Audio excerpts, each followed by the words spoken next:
Hi guys, I'm Laura Vitale, and on this episode of Laura in the Kitchen, I'm going to show you a very basic recipe of just a really good omelet. This is my ham and cheese omelet, but I wanted to share this recipe with you because it has been wildly requested. An omelet in general has just been, a cheese omelet has been just crazy requested around here, especially lately. So I figured I would share it with you, a basic, which is going to be cheese, and then I'm going to add a little bit of ham to this.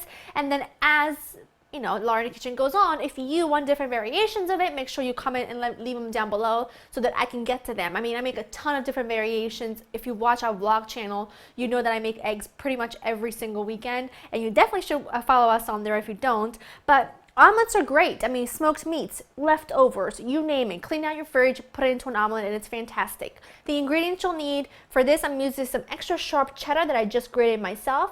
I just got some plain old deli ham here. I have it left over in my fridge, and I personally love the combo. A couple of eggs, a little bit of butter, touch of milk, salt, and pepper.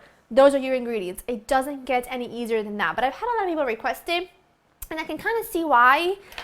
Just because some people can get a little bit overwhelmed with the idea of an omelet. So what I have here is my skillet. I've got about, I would say, an 8.5-inch skillet, and I have this over about medium-low heat. You don't want anything too hot.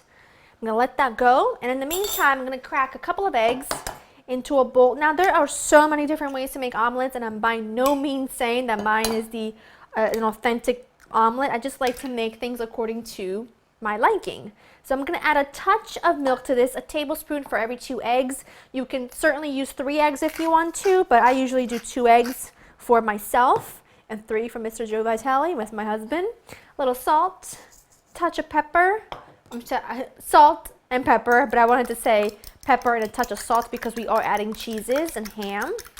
I'm just going to whisk these nicely all together.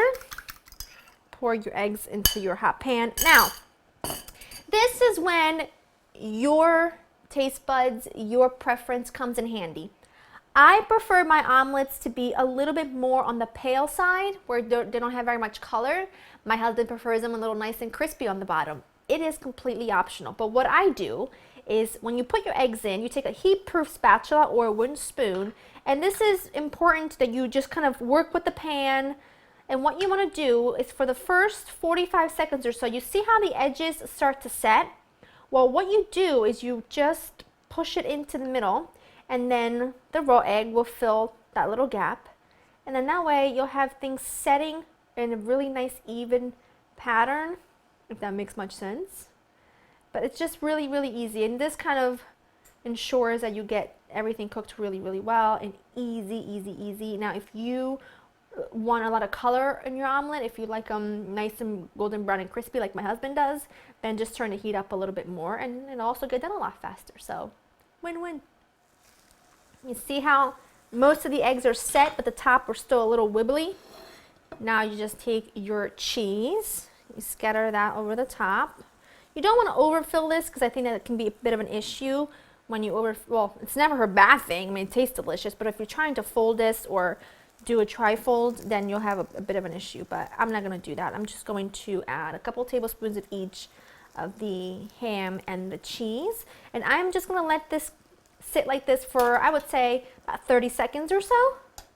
You can see the cheese is starting to melt. You can use either spatula really, and it's really, to make a proper omelet, it's all about moving the pan and making sure nothing sticks, making sure nothing's being overcooked. That's kind of what that's really how it is.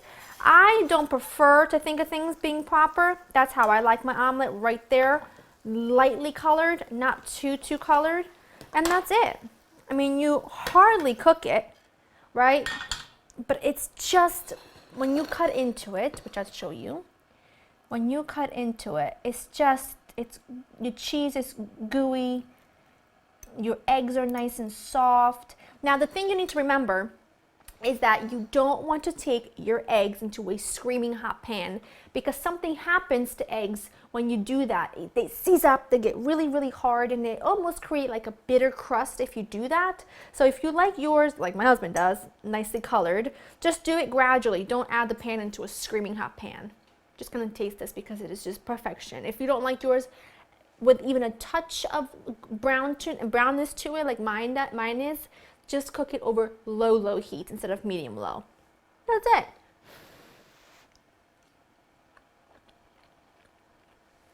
It should totally melt in your mouth.